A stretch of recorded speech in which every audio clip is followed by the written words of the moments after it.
Hello friends, welcome back to my YouTube channel.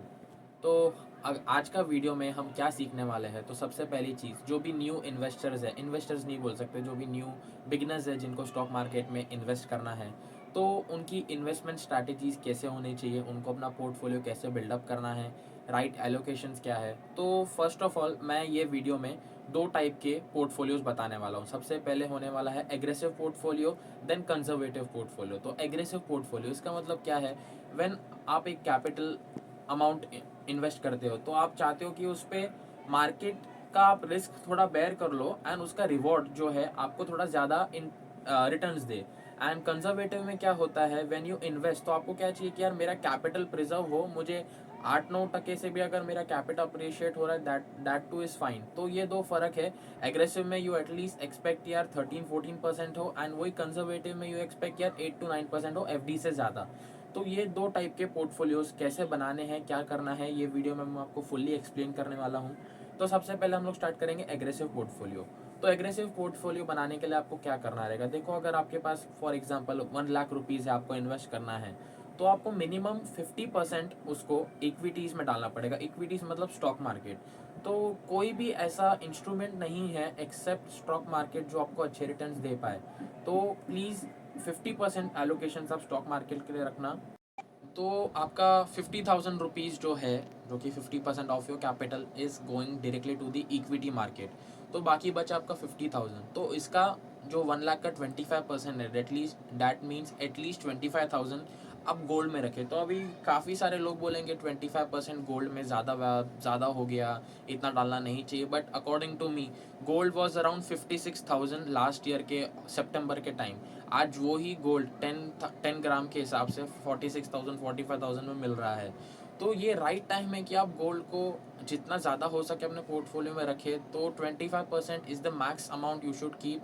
अगर आपको उससे कम रखना, अगर आप मेरे बातों से सहमत नहीं हैं, तो आप 15% भी रख सकते हो, बट एटलीस्ट गोल्ड अपने पोर्टफोलियो में रखिए। तो गोल्ड के भी काफ़ी सारे टाइप्स होते हैं। अगर आपको फिजिकल गोल्ड नहीं खरीदना है, आपको पेपर फॉर्म में चाहिए, तो मैं आपको सारा ये वीडियो के पार्ट्स में जैसे जैसे आगे वीडियो बढ़ेगा मैं आपको बताते जाऊँगा। तो गोल्ड मेरे हिसाब से 25% रखिए। बाकी जो 25% है आपको म्यूचुअल फंड्स में डालने चाहिए। म्यूचुअल फंड में भी इक्विटी रिलेटेड नहीं, डेट रिलेटेड, जो आपके गवर्नमेंट बॉन्ड्स में इन्वेस्ट करे, जो गवर्नमेंट के डेट इंस्ट्रूमेंट्स है उसमें इन्वेस्ट करे। तो ऐसे सब स्कीम्स में आपको आपके बाकी 25% दैट इज़ 25,000 इन्वेस्ट करने चाहिए। तो ये हो गया अपना कंजर्वेटिव एग्रेसिव पोर्टफोलियो। तो एग्रेसिव पोर्टफोलियो में 50 equity, 25 debt mutual funds, 25% gold. तो अभी आप देखोगे तो आपको 50% जो इक्विटीज़ में डालने हैं उसमें स्टॉक कौन से सिलेक्ट करने हैं। तो आपको वैसे स्टॉक सिलेक्ट करने हैं जो आपको जिसमें ग्रोथ दिखे।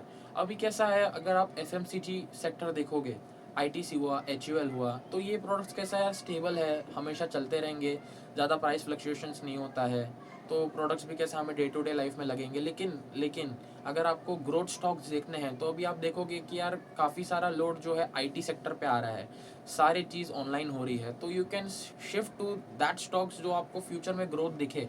जैसे कि अगर आप एक स्टॉक का एग्जांपल देना चाहूँगा, एनिल एंटरटेनमेंट नेटवर्क इंडिया लिमिटेड, ये 98.3 रेड एफएम जो है उसका स्टॉक है। तो इट वाज अराउंड 800-900 थोड़े सालों पहले, जब रेडियो एट इट्स पीक था, जब एडवर्टाइजमेंट सारे रेडियो के थ्रू होते थे। लेकिन आज वही सब डिजिटल मार्केटिंग के थ्रू हो रहा है। तो वही स्टॉक एनएल का 800-900 के हिसाब से अभी 180 तक आ चुका है, लगभग 180। आई एम नॉट श्योर कितना वैल्यू है उसका। तो आपको वैसे बिजनेस में इन्वेस्ट करना है जिसका आपको ग्रोथ दिखे फ्यूचर में भी। जैसे कि ईवी, इलेक्ट्रिक व्हीकल्स का सेक्टर इंडिया में बूम होने वाला है फ्यूचर में। देन रेलवेज़ का सेक्टर बूम होने वाला है। अगर एक डेवलप कंट्री हमें चाहिए कि हाँ एक डेवलप कंट्री हो हमारी, तो रेलवेज़ का बहुत इंपॉर्टेंट रोल प्ले होता है। तो रेलवेज़ हो गया। फिर तीसरा जो है आईटी सेक्टर्स। तो इन तीनों में से मैं आपको कुछ कुछ स्टॉक्स आपको बता दूंगा कि कौन सा करना चाहिए। तो रेलवे सेक्टर में से you should choose IRFC, Indian railway finance corporation, that is around 24.85 rupees का एक स्टॉक है आज के वैल्यू के हिसाब से। तो ये एक स्टॉक अपने पोर्टफोलियो में रखिए, ग्रोथ काफ़ी दे सकता है। देन सेकेंड स्टॉक जो है आईटी के, इसमें से क्विक हिल टेक्नोलॉजीज़। तो जैसे कि आपको मालूम है साइबर, जैसे कि सब इंटरनेट पे शिफ्ट हो रहा है, काफ़ी सारा काम आईटी के थ्रू हो रहा है। तो साइबर सेफ्टी जो है, जो आपको मालवेयर से बचाए, जो आपके एंटीवायरसेस है, वो क्विक हील काफ़ी सस्ते रेट में प्रोवाइड करता है। और एक इंडिया में जो है लिस्टेड कंपनी ये सेक्टर में IT केस में कि आपको जो वायरस प्रोटेक्शन दे, वो क्विक हील ही है, तो क्विक हील भी आप अपने पोर्टफोलियो में रख सकते हैं। तो ये आपका ग्रोथ स्टॉक हुआ जो आपको लगे कि हाँ फ्यूचर में। और ईवी के लिए अगर आप देखना चाहोगे तो इंडिया में जो ईवी का मार्केट लीडर है वो है टाटा मोटर्स। टाटा मोटर्स काफ़ी ग्रोथ हो सकता है। 334 रुपीज़ का कुछ एक वो स्टॉक है। आई एम नॉट श्योर आज के करंट बेसिस पे उसका क्या भाव है, लेकिन 330 के अराउंड है। वो भी आपको ग्रोथ दे सकता है। देन चार्जिंग स्टेशन जो होते हैं, जो बैटरी मेकर्स है ईवी व्हीकल्स के, तो आप उसमें भी ज़रूर इन्वेस्ट कर सकते हैं। ये सेक्टर्स अभी ग्रोइंग है। तो नेक्स्ट जो पोर्टफोलियो टाइप है वो है कंजर्वेटिव पोर्टफोलियो। तो आप एग्रेसिव हो गया, अभी कंजर्वेटिव में। तो कंजर्वेटिव में आपका 25% 1 लाख रुपए का इक्विटी मार्केट में जाएगा, 25% अगेन मैं गोल्ड बोलूँगा, और बाकी 50% आप इसमें चाहे तो लगभग 40% डेट इंस्ट्रूमेंट्स में इन्वेस्ट कर सकते हैं म्यूचुअल फंड्स के थ्रू। एंड बाकी 10% जो है आप tax saver ELSS mutual funds में इन्वेस्ट कर सकते हैं। तो इसका सेग्रीगेशन मैं बता दूंगा वापस से एक बार। 25% 25,000 गोल्ड में, देन 25% डायरेक्टली इक्विटी में, 50% 50,000 हो गया। बाकी जो 50,000 आपके है, तो 40% जो है मतलब 40,000 रुपीज़ आप डेट इंस्ट्रूमेंट्स के म्यूचुअल फंड्स में डालोगे। एंड बाकी जो 10,000 बचता है tax saver ELSS mutual funds जो डायरेक्टली आपके 3 साल के लॉक इन वाले होते हैं, उसमें आप बाकी के 10,000 डाल सकते हो।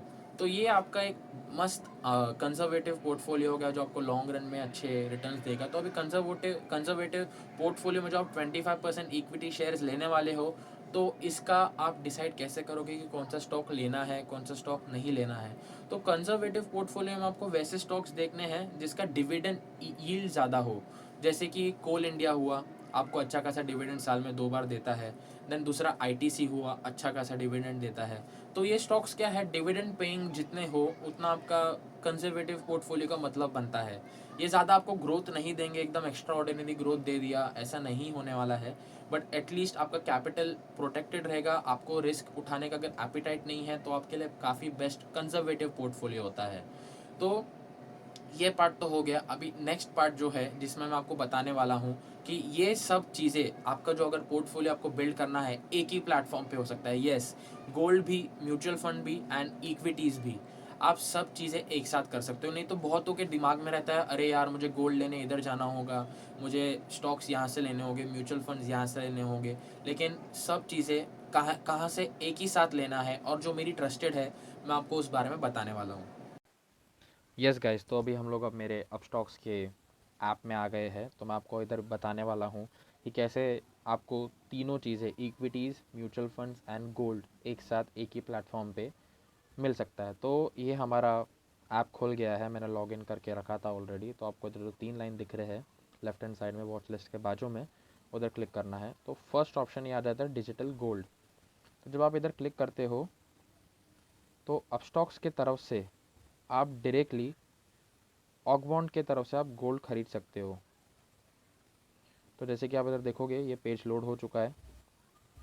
तो 99.9% प्योर गोल्ड है, एंड आपको इसको फिजिकल फॉर्म में नहीं होल्ड करना है। इसका टेंशन झंझट सब दूर।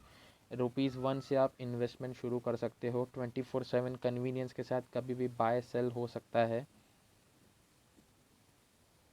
तो ये सारे इसके फीचर्स है जो हम पढ़ सकते हैं when you open your account with Upstox. सारे FAQs, अगर आपको कुछ डाउट है तो आप मुझसे भी इधर कमेंट सेक्शन में पूछ सकते हो, या तो जब आप अकाउंट खोल लोगे आप डायरेक्टली भी ये सब देख सकते हो। तो बाय नाउ पे क्लिक करना है जस्ट। बाय नाउ के बाद एक पेज लोड हो जाएगा जिसमें मेरा ये वापस से यूज़र ID पासवर्ड मांगेगा। उधर से फिर हम गोल्ड का प्रोसीजर ख़रीदने का आगे कर सकते हैं। सेकंड, अभी मैं इसको एग्ज़िट करूँगा। अभी आपको मुझे म्यूचुअल फंड्स भी दिखाने हैं।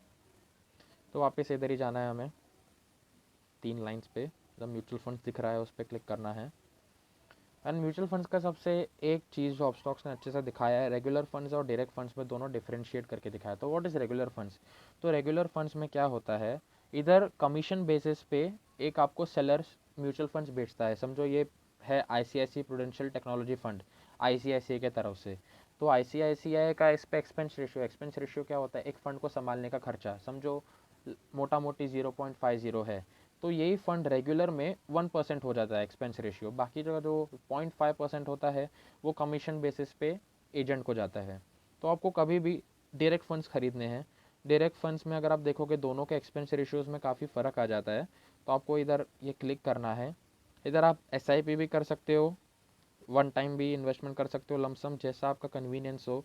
इधर आपको सारा डेटा आ जाता है, ये फंड कब स्टार्ट हुआ था, मिनिमम वन टाइम इन्वेस्टमेंट कितना, एक्सपेंस रेशियो देखो डायरेक्ट फंड का 0.94% है।